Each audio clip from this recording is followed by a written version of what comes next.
আলু দিয়ে পেঁয়াজি বানাবো আমি।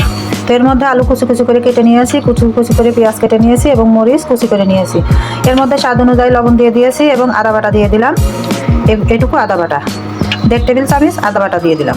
আদা বাটা দেওয়ার পরে রসুন বাটা দিয়ে দিলাম 2 টেবিল চামচ। এখানে মরিচের কুচি দেওয়া আছে, কাঁচা মরিচের কুচি, তার জন্য শুকনো মরিচের গুঁড়া দিয়ে দিলাম সামান্য পরিমাণে। 1/2 টেবিল চামচ দিয়ে দিলাম হলুদের গুঁড়ি এবং সজের গুঁড়ি দিয়ে দিলাম 1/2 টেবিল চামচ। খাবারটা যদি সুস্বাদু হয় তবে এমনিই ফুরা যাবে, আর খাবারটা যদি সুস্বাদু না হয় তাহলে সেই খাবারটা নষ্ট হবে, কেউ খেতে চাবে না। তো সেই জন্য খাবারটা যখনই যেই তৈরি করো খুব সুন্দর করে মন দিয়ে যতটুকু পরিমাণ মশলার দরকার ততটুকু পরিমাণে মশলা দিয়ে খাবারটা রান্না করবে, দেখবে পরিবারের সবাই আঙুল চেটে পুটে খেয়ে নেবে। তো পেঁয়াজি বানাবো আর ভাজা জিরার পাউডার না দিলে হয়, ভাজা জিরার পাউডার দিয়ে দিলাম এখানে 1 টেবিল চামচ। আর একটু পরিমাণ ভাজা জিরার পাউডার দিয়ে দিলাম। ভাজা জিরার পাউডার আমার কাছে খুবই ভালো লাগে ফ্লেভারটা।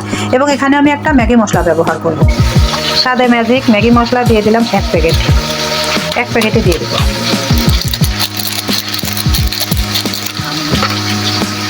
তো এইটা আমি আরেকবার একটু মাখিয়ে নেব।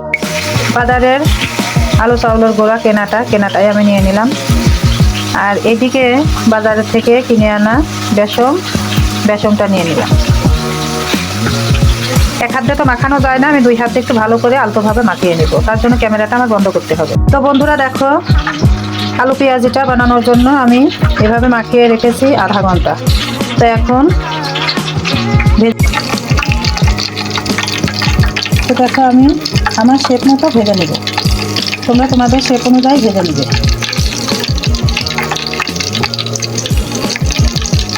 চুলাতে যখন রান্না করি ছিটে ছিটে এসে এই অবস্থা হয়ে যায়। রান্নার শেষে আবার পরিষ্কার করি, আবার রান্না করলে আবার ছিটে এসে আবার এরকম অপরিষ্কার হয়ে যায়। কিচ্ছু করার নাই, রান্নার শেষে আবার মুছে নেব, আবার ঠিক হয়ে যাবে। তো দেখো আলু পেঁয়াজিটা খুবই সুন্দর লাগবে খেতে, এত সুন্দর লাগবে, এমনি পেঁয়াজও থেকেই অনেক ভালো লাগবে। তো তোমরা যদি আমার এই রান্নাটা প্রথম থেকে শেষ পর্যন্ত দেখো, যদি ভালো লাগে তাহলে একদিন ট্রাই করে বাচ্চাদের খাওয়াতে পারো বা তোমরা নিজেরাও খেতে পারো। এই যে রমজানের শেষে বিকালে তো একটা অবশ্যই নাস্তার আইটেম বাচ্চাদের দিতেই হয়, আমার বাচ্চাদের তো দিতেই হয়। যত সময় পর্যন্ত আমি নাস্তা দিব না তত সময় আম্মু নাস্তা দিলে না দিতেই হবে। রাত 9টাও যদি বেজে যায় তাও তাদের নাস্তা দিতেই হবে, তার সঙ্গে একটা ক্রিস্পি জাতীয় নাস্তা তাদের দিতে হবে। তো এই আইটেমটা তোমরা রমজানের ভিতরেও করতে পারো ইফতারিতে, আবার রমজানের শেষে বিকালে নাস্তার সঙ্গেও, চার সঙ্গে এই নাস্তাটা জমে যাবে। খুবই সুন্দর দেখো রেসিপি, খুবই ভালো লাগার মতন একটা রেসিপি। এখন তো আলুর দাম খুব কম, আলুর সিজন, তোমরা এভাবে রেসিপিটা ট্রাই করে দেখতে পারো। আমি এই কড়াইটা ফেলি না কী কারণে, এই তাওয়া কড়াইতে আমি যাই ভাজি না কেন খুব সুন্দরভাবে উঠে যায়, তাওয়াইতে লেগে যায় না। তো সেই জন্য এই তাওয়াটা আমি ফেলে দেই না, ব্যবহার করি। তাওয়াটা অবশ্যই কালো হয়ে গেছে, মাজলেও পরিষ্কার সাদা হয় না, তবে পরিষ্কার, প্রতিদিনই মাজা পড়ে। তো দেখো আমি 1 পিঠ হবে তখন আর 1 পিঠ উল্টিয়ে ভেজে দেখাবো। তো দেখো মাঝখানেরগুলো লাল হয়ে গেছিলো কিছু, তার মানে সেগুলো হয়ে গেছে।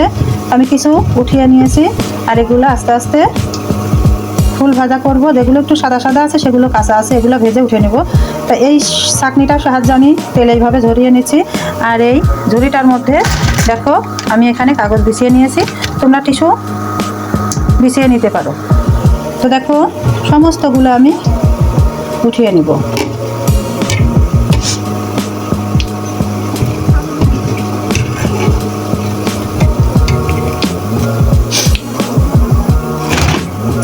খুবই মুসমুসে ক্রিস্পি, দেখো ঢালার সময় তো তোমরা শব্দ পাচ্ছ। এই পকোড়াটা খুবই সুন্দর লাগবে এবং খুবই ক্রিস্পি হবে, যেহেতু এর মধ্যে আলু চাউলের গুঁড়া দেওয়া আছে। তোমরা যদি আলু চাউলের গুঁড়া না দিতে চাও সেক্ষেত্রে কর্নফ্লাওয়ার দিলেও চলবে, কিন্তু কর্নফ্লাওয়ার না দেওয়াই ভালো। আলু চাউলের গুঁড়া দিলেই যদি হয়ে যায়, কর্নফ্লাওয়ার দেওয়ার কোনো যুক্তি আছে? দেখো আমি এই বাকিটুকু ভেজে নিব।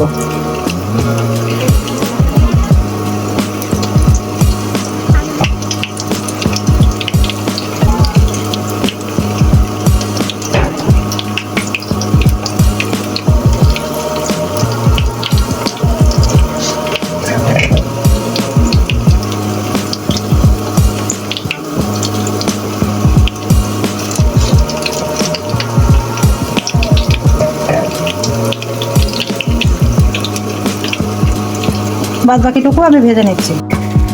দেখো আমার আলু পেঁয়াজি হয়ে গেছে, খুবই মুচমুচে। দেখো শব্দ পাচ্ছ ঠিক, প্রত্যেকটা আলু পেঁয়াজি মুচমুচে হয়েছে। তো তোমাদের যদি ভালো লাগে ফলো, কমেন্ট, শেয়ার, সাবস্ক্রাইব করে দিও।